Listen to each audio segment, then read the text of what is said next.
이 요한복음 1장 1절부터 14절은 신약 속에 있는 창세기 1장으로 알려져 있습니다. 창세기 1장 1절을 어떻게 시작하는지 외우시고 계시는 분들이 있을 줄 믿습니다. 창세기 1장 1절은 태초에 하나님이 천지를 창조하시니라 이렇게 시작하고 있습니다.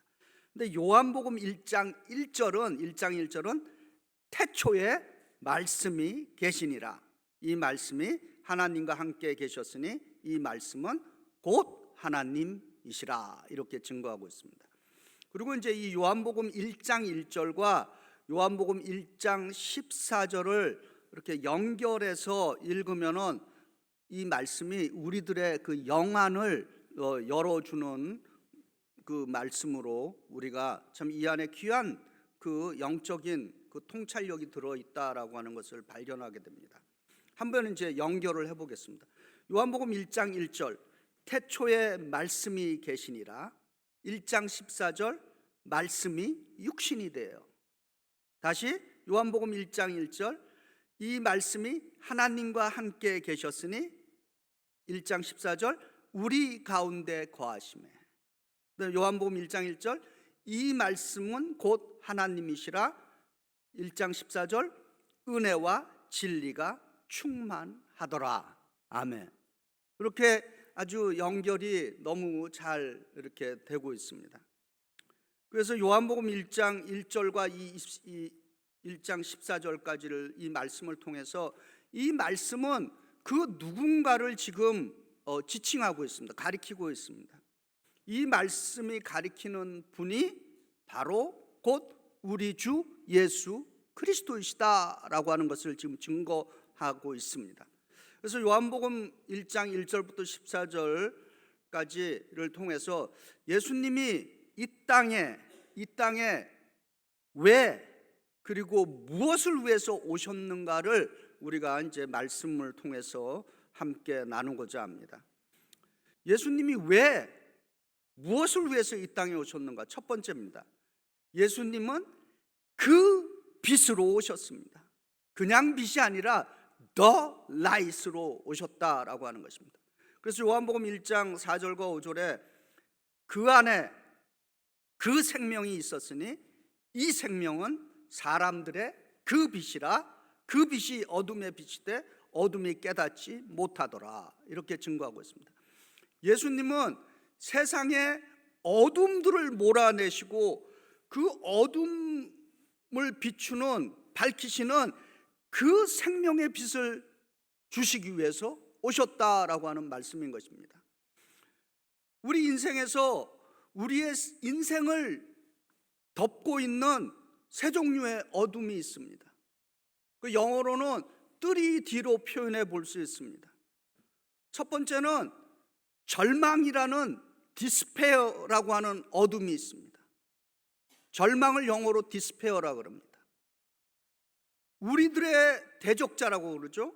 어둠의 세력, 악한 영, 그들은 우리들에게 항상 속삭이기를 세상은 살만한 곳이 되지 못한다, 세상은 희망이 없는 것이고 사람 살만한 곳이 되지 않는다라고 하는 그 절망을 계속해서 불어넣고 있습니다.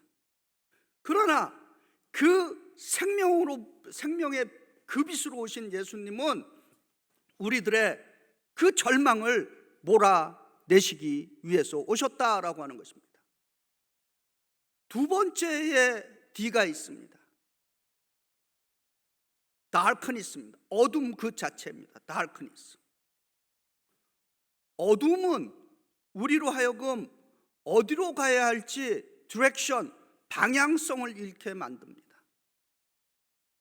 그런데 그 말씀이신 예수님은 우리에게 등불이 되셔서 우리의 앞길을 인도하시며 인생의 그 어둠 자체를 몰아내 주시는 분이시다라고 하는 것입니다. 세 번째 D가 있습니다. 거짓이라고 하는 디셉션이 있습니다. 거짓의 어둠이 우리에게 있습니다. 무엇이 거짓인가? 참 뭐가 진리고 뭐가 거짓인지 어려운 세상에 우리가 살고 있습니다. 근데 특별히 새해를 맞이하면서 예수 믿지 않는 분들, 심지어 예수 믿는 사람들 가운데도 25년이 맞이하니까 뭐를 많이 합니까? 점을 치거나 사주를 보거나 무슨 토종 비결, 운세 이런 것을 의존하는 사람들이 있습니다. 제가 강조합니다. 예수 믿는 사람들이 이런 거 하면은 그 예수 믿는 거 아닙니다. 그 불신자예요. 왜냐? 이런 것에 의존하는 것은 성경은 우상 숭배다 그렇게 얘기하고 있습니다. 이스라엘 역사를 통해서 이스라엘이 멸망한 가장 근본적인 이유 중에 하나가 우상 숭배였던 것입니다. 그리고 이런 다른 것에 의존해서 2025년을 내가 어떻게 살까라고 하는 것은, 그렇게 한다면 우리는 하나님의 주권을 인정하지 않는 것입니다. 저와 여러분이 진정으로 하나님의 주권을 인정한다는 것은 무슨 뜻입니까? 하나님의 주권을 인정한다는 것은 우리의 생사화복이 주의 손에 달려 있다라고 하는 것을 인정하는 것입니다. 성경은 우상 숭배는 하나님께서 가장 싫어하는 것이다, 미워하는 것이다, God hates라고 표현하고 있습니다. 이 모든 것들은 우리의 미래나 운명을 사람의 힘으로 어떻게 통제해 보려고 하는 시도인 것입니다. 그리고 이 근본 원인에는 미래에 대한 두려움이 있기 때문인 것입니다. 우리로 하여금 예수 그리스도 하나님 한 분에게 집중하지 못하게 하는 것을 성경은 마귀의 일이라고 그럽니다. 마귀는 원어로 디아볼로스라고 부릅니다.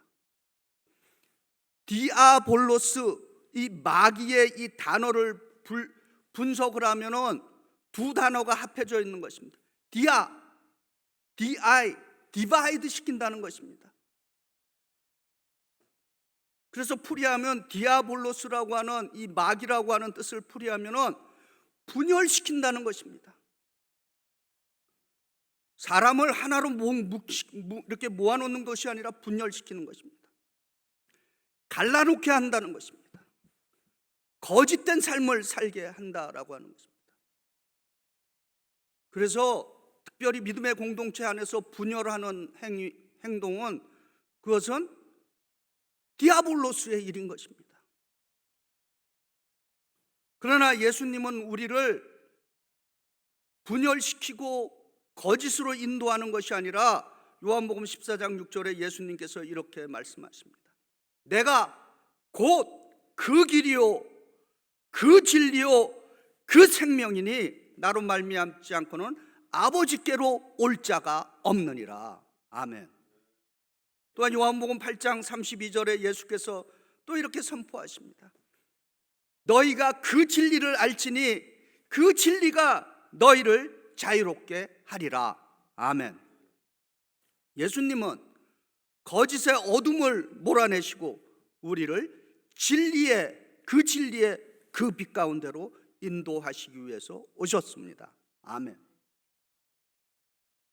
예수님은 또 왜 무엇을 위해서 오셨는가? 두 번째로 예수님은 그 말씀, 더 워드를 위해서 오셨다라고 증거하고 있습니다. 요한복음 1장 1절에 태초에 말씀이 계시니라. 이 말씀이 그와 함께 계셨으니 이 말씀은 곧 하나님이시니라. 이렇게 선포하고 있습니다. 저는 자랑하는 게 아니라 성경 이거 준비할 때 원어 성경을 이렇게 옆에 펼쳐놓고 봅니다. 그래서 좀 항상 아쉬운 게 원어 성경에는 그 더라고 하는 정관사가 탁탁탁 붙어 있는데 우리는 그 정관사를 빼놓고 번역을 했어요. 그러면 이렇게 해야 돼요. 직역을 하면 요한복음 1장 1절 태초에 그 말씀이 계시니라. The word. 이 말씀이 하나님과 함께 계셨으니 이 말씀은 곧 하나님이시니라. 이렇게 돼야지 좀 더 말씀을 읽을 때 이게 그냥 수많은 말씀이 아니고 바로 그거 아주 딱 유일한 말씀이구나 라고 하는 그 영적인 느낌을 얻을 수 있습니다. 그리고 이제 요한복음 1장 14절에 제가 좀 직역을 합니다. 그 말씀이 육신이 되어 우리 가운데 거하심에 우리가 그의 영광을 보니 아버지의 독생자의 영광이요 은혜와 진리가 그 은혜와 그 진리가 충만하더라. 아멘. 말씀이 육신이 되었다라고 하는 것을 성서의 영어로 뭐라 그러는 줄 아십니까? 말씀이 육신이 되었다.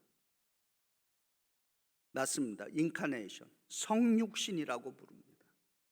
성육신이란 쉽게 설명하면은 예수 그리스도가 눈에 보이고 예수 그리스도를 우리가 느낄 수 있고 예수 그리스도를 만질 수 있는 실제적인 사람으로 이 세상에 오셨다라고 하는 것입니다. 그러나 지금 현재 예수님은 부활승천하셔서 다시 오실 그날을 기다리고 계십니다. 이 기다림이라고 하는 시간 동안에 예수님께서 성육신, 자신이 성육신하신 구체적인 예수님의 몸을 남겨주셨습니다. 이 땅에. 무엇입니까? 그것이 바로 교회인 것입니다. 교회는 우리가 그리스도의 몸이라고 그렇게 말하는 것입니다. 그러니까 성육신하신 이 땅의 교회는 성육신하신 예수님이 이 땅에 걸어다니는 것이다 라고 하는 거죠. 교회는 성육신하신 예수님이 바로 걸어다니는 모습으로 존재하는 것이 이 교회인 것입니다. 그래서 사랑하는 성도 여러분, 저와 여러분이 우리가 섬기는 이 교회를 귀하게 여길 수 있기를 바랍니다. 그리고 그 말씀이 육신이 되신 하나님의 말씀인 성경을 또한 우리 삶의 최고의 좀 밸류, 가치로 여길 수 있기를 바랍니다. 히브리서 4장 12절에 하나님의 말씀은 살아있고 활력이 있어 좌우의 날선 어떤 것보다 예리하여 혼과 영감이 관절과 골수를 쪼개기까지 하며 또 마음의 생각과 뜻을 판단하나니 이렇게 증거하고 있습니다. 우리가 예수 믿는 사람으로서 하나님의 말씀을 깊이 있게 묵상하고 순종하는 그렇게 살아가는 것이 바로 복된 인생을 살아가는 지름길이 된다라고 하는 것입니다. 2025년을 맞이하면서 그리고 앞으로 계속해서 복된 인생을 사는 비결을 말씀드리겠습니다. 제가 만든 것이 아닙니다. 성경에 기록되어 있습니다. 시편 1편 1절과 2절에 이렇게 증거합니다. 복 있는 사람은 악인의 꾀를 따르지 아니하고 오직 여호와의 율법을 즐거워하여 그 율법을 주야로 묵상하는 자로다. 아멘. 복된 인생을 살기를 원한다면 우리는 하나님의 말씀을 읽고 배우고 실천함으로써 그 복된 인생, 형통한 삶을 살게 되는 줄 믿습니다.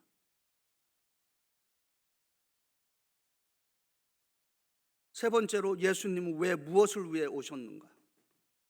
셋째로 예수님은 우리를 하나님의 자녀가 되도록 초대해 주시고 특권을 주시기 위해서 오셨습니다.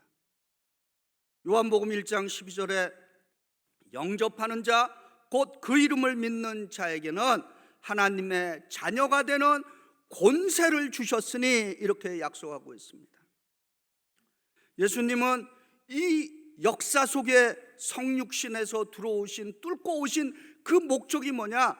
새로운 인간, 뉴 휴머니티를 창조해 주시기 위해서 오신 것입니다. 그래서 고린도 후서 5장 17절에 그런즉 누구든지 그리스도 안에 있으면 새로운 피조물이라. 이전 것은 지나갔으니 보라 새 것이 되었도다. 아멘. 그 세 사람은 하나님의 자녀가 되는, 영어로 파워라고도 번역했고 오토리티라고도 번역을 했습니다. 우리말로는 권세. 권세는 어떤 행동을 할 수 있는 능력이고, 이 권세라고 하는 말에는 사법적인 그 힘이 들어있는 말인 것입니다. 이 성탄과 연말연시를 맞이하면서 참 슬픈 사람들이 많이 있습니다. 이렇게 비행기 사고로 그냥 정말 기쁜 마음으로 휴가 갔다가 돌아오는데 한 가족이 전부 다 사망하는 그러한 기사들도 막 나오고 있습니다. 그리고 또 이 연말연시에 참 외롭고 또 슬프게 지내는 사람들이 있습니다. 제가 어렸을 때만 하더라도 그 많이 듣던 얘기가, 야, 사내 새끼가 왜 우냐? 남자들은 안 운다. 남자는 울어서 안 돼. 이런 얘기를 많이 들었습니다. 그러나 제가 이제 나이를 먹고 보니까 남자도 웁니다. 남자도 울어야 돼요.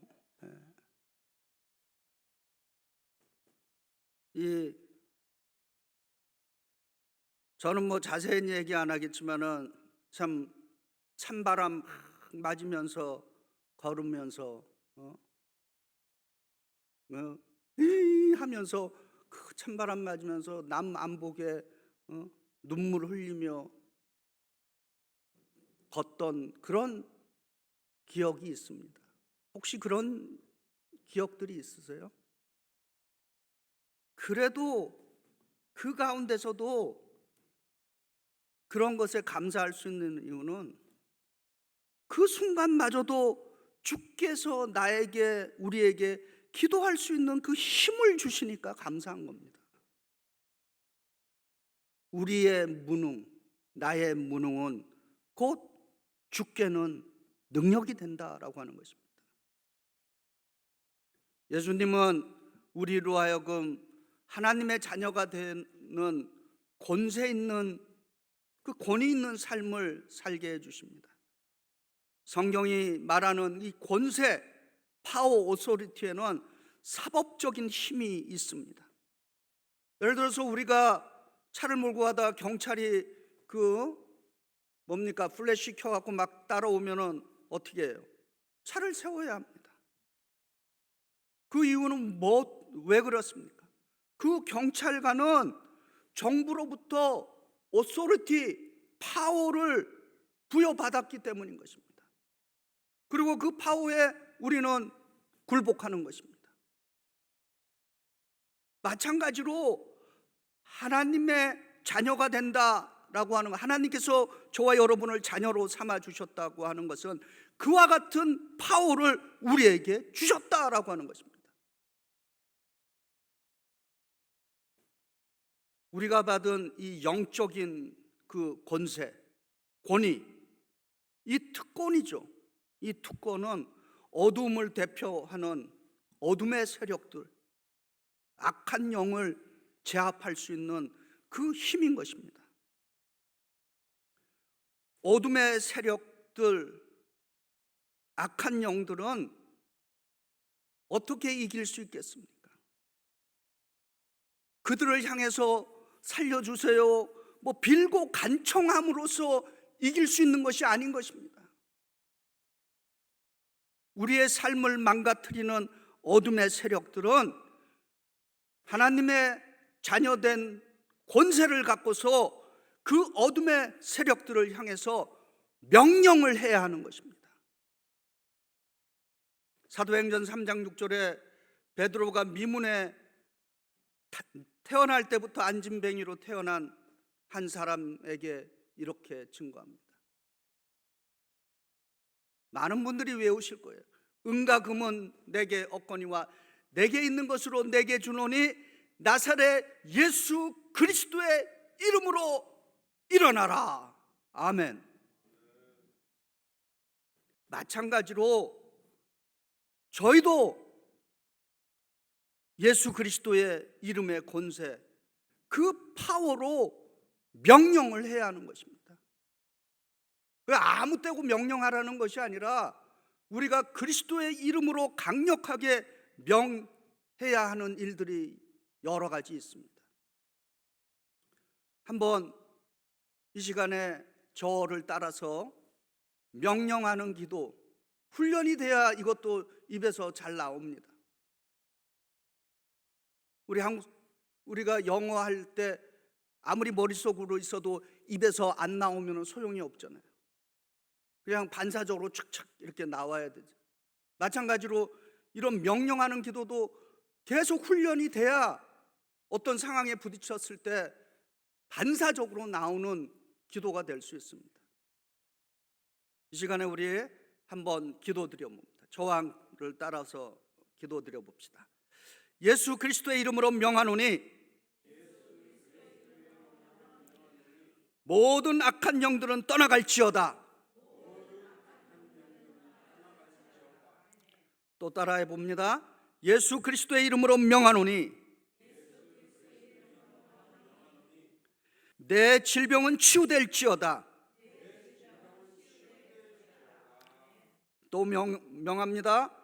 예수 그리스도의 이름으로 명하노니 내 인생은 형통하게 될지어다. 한 번 더 명해 봅니다. 예수 그리스도의 이름으로 명하노니 베이사이드 연합감리교회는 건강하게 부흥할지어다. 아멘. 여러분, 어둠의 세력들에게 간청해서 안 되는 것입니다. 어둠의 세력을 향해서는 예수 그리스도의 이름으로 강하게 선포할 줄 알아야 되는 것입니다. 그 권세를 주님께서 우리에게 주셨습니다. 우리가 하나님의 자녀가 되는 새로운 인간, 새로운 피조물이 되는 길이 있습니다. 어떻게 우리가 새로운 인간, 새로운 피조물이 되느냐? 요한복음 1장 12절입니다. 영접하는 자, 곧 그 이름을 믿는 자들에게 이렇게 말씀하고 있습니다. 새로운 인간이 되는 길은 예수님을 나의 주님, 나의 구세주로 영접해야 하는 것입니다. 지금 이 시간에 우리 중에 혹시라도 아직도 진정으로 예수님을 자기의 구세주로 영접하지 못한 분들이 계신다면 영접 기도를 한번 드려보시기 바랍니다. 그리고 이미 예수님을 구세주로 영접하시는 분들은 다시 한번 재결단, 재다짐하는 시간을 한번 갖도록 하겠습니다. 우리 또 한번 저와 함께 가슴에 손을 얹거나 혹은 두 손을 모으시고 저를 따라 기도드려 보겠습니다. 주 예수님, 나는 주님을 믿습니다. 십자가에서 죽으심으로 내 죄값을 담당해 주시고 주의 자녀 삼아 주시고 권세를 주시고 영생을 주시니 감사합니다. 지금 나는 내 마음의 문을 열고 예수님을 나의 구주, 나의 하나님으로 영접합니다. 주여, 나를 다스려 주시고 나를 주님이 원하시는 사람으로 재창조해 주옵소서. 예수님의 이름으로 기도드립니다. 아멘. 예수님은 그 빛으로 오셔서 우리들의 삶의 어둠을 몰아내고 우리의 인생을 예수님의 그 생명의 그 빛으로 인도해 주십니다.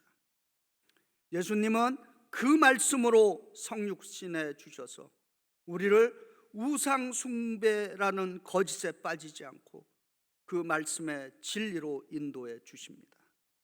예수님은 우리를 하나님의 자녀로 초대해 주시고 하나님의 자녀들로서 당당하게 살아갈 수 있는 권세와 존엄성을 주십니다. 예수 그리스도를 진정으로 구세주로 영접함으로써 2025년에는 더 강한 그 빛의 인생, 더 열심히 성경을 배우고 실천하는 그 말씀의 인생, 더 존엄하고 더 종기 있는 권위 있는 인생을 살아가는 우리 모두가 되시기를 예수 그리스도의 이름으로 축원드립니다.